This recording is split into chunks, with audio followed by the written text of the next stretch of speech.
If the noises coming out of Turin are to be believed, Italy's once proud sporting institution, Alfa Romeo, is right now on the cusp of a bold and uncompromising new dawn. And like just about all Europeans with a good dose of petrol in their veins, we're praying it's not another false one. Alfa Romeo introduced the 4C as a limited-run concept back in 2011. The new Giulia Saloon is the first model of many to reinvigorate Alfa Romeo entirely, say the company's top brass, and to redefine it as one of the world's most dynamic, exciting and emotionally appealing premium automotive brands. It has been bold enough to state that there will be 9 new cars by 2021, including the Stelvio SUV announced at the LA Motor Show. In Alfa's brave new world, its cars will rule their respective classes on handling appeal and power-to-weight ratio. All will be bona fide premium offerings and design icons, with desirable coupes, mid-sized executive saloons and luxury SUVs all in the pipeline. And barring the replacement for the Mito Supermini, all will be either rear or four-wheel drive. The Germans had better watch out, and the Americans had better be ready with their checkbooks. Here they go again. But, for now at least, we can dare to believe in it.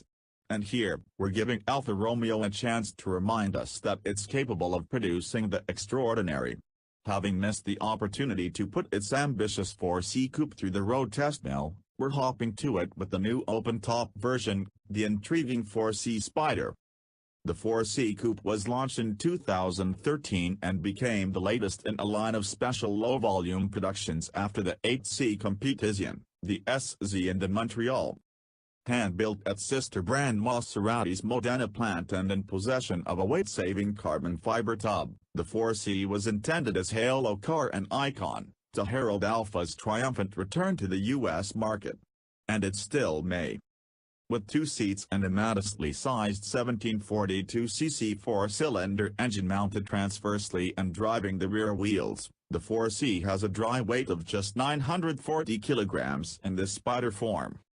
In fact, full of fluids but otherwise empty, the 4C Spider tipped our scales at respectable 1,080 kilograms, a full 120 kilograms less than the Lotus Exige we weighed in 2013. Look to the 4C's carbon fiber construction if you're after reasons why it's so much lighter than a similarly sized Lotus. Yes, the engine is also smaller than the Lotus's V6 but its forepaw is turbocharged and also bears the weight burden of being mated to a 6-speed dual-clutch automatic transmission rather than a manual gearbox. Under 1,100 kilograms is an impressive figure.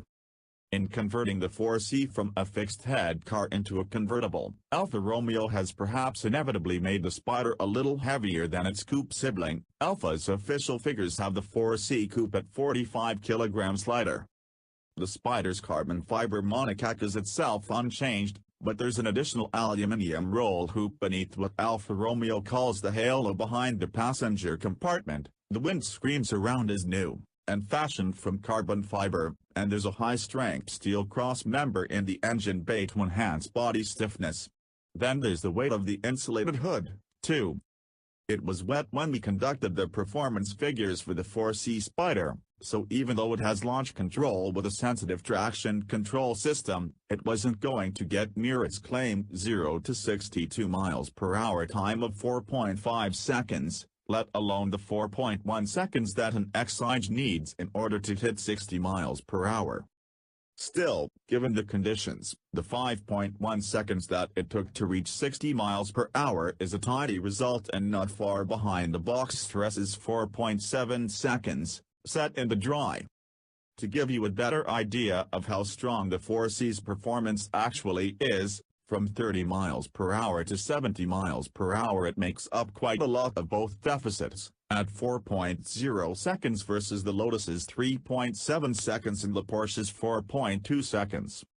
It's worth noting, though, that because it has 4 cylinders and a turbocharger, it performs the above with slightly less oil intensity than either of the other 2 cars. It blows and whooshes and boosts, whereas the other 2 fizz and crackle. Or at least they did, until the turbocharged Boxster came along. The Alfa's throttle response, then, can't quite match that of rivals that don't have to wait for a turbo to spool up, which is about as surprising as waking up at night to find that it's dark, given that it manages to produce 237 bhp from only 1.75 liters. Peak torque comes in at 1,700 revolutions per minute, and at 258 pounds-foot, there's plenty of it, but if you've strayed that low in the rev range, the lag means you're really going to have to wait for it. Leave the gearbox in its automatic mode and you might well end up stuck down there, waiting. Not for no reason is the combined fuel consumption figure an impressive 40.9 miles per gallon. Left on its own, though, the gearbox chunters and stumbles a bit, so it's much better to pick your own gears, in which case it's responsive and puts a nice pop into upshifts. The number of stars our testers were inclined to dole out for this section varied according to where they drove the 4C. The 4C's inherent handling balance, on lowish grip, smooth surfaces, is exactly as you'd hope it would be. The car's purity of design is allowed, finally, to show through. Body control is tight and there's a touch of initial stabilizing understeer, which can be turned into something rather more entertaining if you drive the Roadster in the right fashion. On really smooth roads, the steering is largely uncorrupted as well, and if it's wet, it becomes lighter than usual, which is welcome, and yet it still filters good vibes back through the rim. The problem comes out on the roads, especially typically battered ones like the Fossway close to Meyer approving ground. It would be unfair to have expected the Romans to have foreseen a 4C using the road 2 millennia after its path was laid, so the onus is on Alfa Romeo to ensure that its car, for all its on-circuit pleasures, is better able to deal with the dips and camber changes that set its steering wheel tugging and weaving and generally exhaust its driver. Over a short distance you can forgive it, deciding that perhaps Alfa Romeo simply wanted to make its car exciting, which it undoubtedly has. But given the latent, inherent balance that the 4C sometimes displays, its road-going unruliness is a great pity. All circuits at the Meyer approving ground were wet when we tested the 4C Spider, but we suspect, in the end, that's to the car's benefit.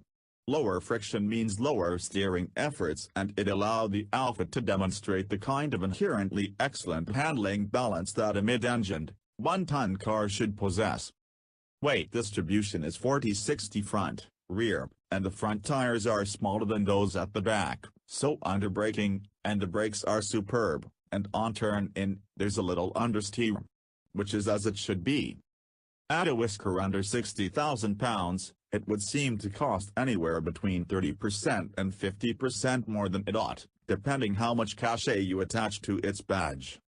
Limited supply and expensive carbon fiber construction will be Alfa Romeo's justifications, and after so many lean years and disappointing drivers' cars, Alfa Romeo brand devotees may well let the firm off the hook for taking advantage of them. But the 4C Spider's ambitious price puts it in direct competition with cars considerably beyond it in terms of outright performance, dynamic sophistication, usability and breadth of ability, and that, for us, makes it hard to recommend objectively. That's a terrible shame, because if it were as accessible as a high-end Lotus Elise, it'd be a real eye-opener. Instead, as a rival to the outstanding Boxster Spider, it's an also-ran. For what it's worth, our sources suggest that the car's residual values will be commendable, and its real-world fuel economy, capable of surpassing 40 miles per gallon at a moderate cruise, should be likewise. Alfa Romeo could have been more generous with standard kit by way of sugaring the pill, but the 4C wears sparseness and simplicity well. If it were ours, we'd keep our order paired to the necessities, including any features likely to improve resale value, such as leather bucket seats and special paint. To finally get the 4C into a location where it's able to show its best is to finally begin to understand what has, otherwise, been a troubled sports car. If you only ever drove this car on smooth race tracks, we strongly suspect you'd love it.